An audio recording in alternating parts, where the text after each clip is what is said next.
আমি এটা বলতে পারবো না যে দিলীপ দা ওখানে থাকলেই দিলীপ দা জিততেন আর আমি ছিলাম বলে আমি হারলাম, এটা আমার মনে হয় এটা ঠিক বলা উচিত নয়। ওখানকার কার্যকর্তারাই এখন বলছেন যে আমরা দিলীপ দা সালে জিতে যেতাম। অনেক কিছু অনুমান করা যেতে পারে, কোনটা ঠিক সেটা তো সময় বলবে।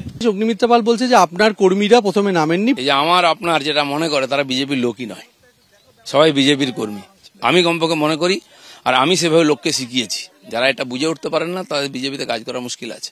দুজনই বিজেপির টিকিটে ভোটে লড়েছিলেন, দুজনই হেরেছেন। গতবার দিলীপ ঘোষের জেতা মেদিনীপুর আসনে এবার হেরেছেন অগ্নিমিত্রা পাল।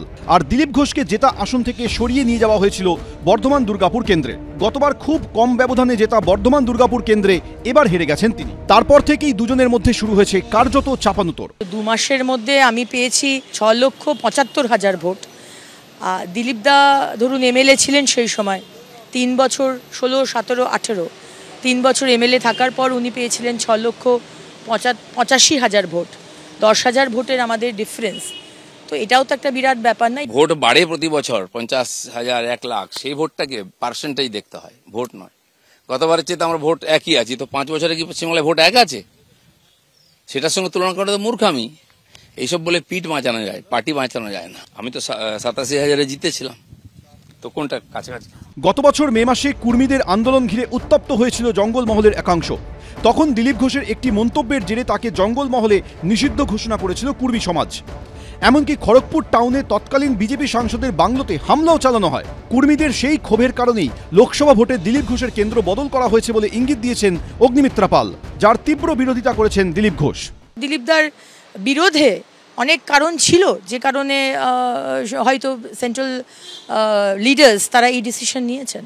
একটা সমস্যা তো ছিল, যেটা কুর্মীদের সাথে দিলীপদার যে একটা প্রবলেম দাঁড়িয়েছিল, সেটা তো একটা হয়েছিল।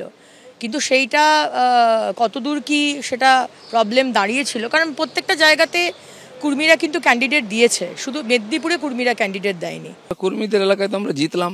পুরুলিয়া, যেখানে যে কর্মী নেতা আমার ওখানে লোক নিয়ে এসে ঝামেলা করেছিলেন অন্যের কাছ থেকে পয়সা নিয়ে, তিনি দাঁড়িয়েছিলেন, তিনি হারাতে পারেননি। কর্মীরা বিজেপির সঙ্গে ছিলেন, থাকবেন। যেটা ভয় করা হচ্ছিল, বাঁকুড়া আর ঝাড়গ্রামও হেরেছে, কিন্তু যেখানে কর্মী সংখ্যা বেশি পুরুলিয়া, সেটা জিতে গেছি আমরা।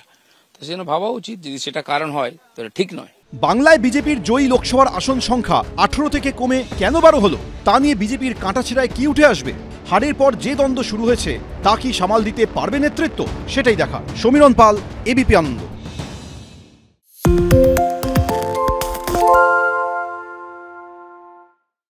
সত্য অন্তহীন, সত্যের খোঁজও তাই, সত্য সন্ধানে তাই আমরা অক্লান্ত, অকুতভয়। এবিপি আনন্দ নতুন ভাবনার প্রতীক, যা মনে মুক্ত, তথ্যে যুক্ত এবং যাবতীয় সীমানার বাঁধন থেকে মুক্ত। সীমা না শব্দটির মধ্যে লুকিয়ে আছে মানা শব্দটি, যেন চোখ রাঙানি এক অদৃশ্য বেড়াজাল, যা আটকে রাখে আমাদের এক ছোট্ট গণ্ডির মধ্যে। একমাত্র সঠিক খবরই গড়ে তুলবে এক মুক্ত সমাজ। সেই জগৎ গড়ার লক্ষ্যে কোনো সীমানার ঠুকুটি আমরা মানব না। এবিপি আনন্দ এগিয়ে থাকে, এগিয়ে রাখে।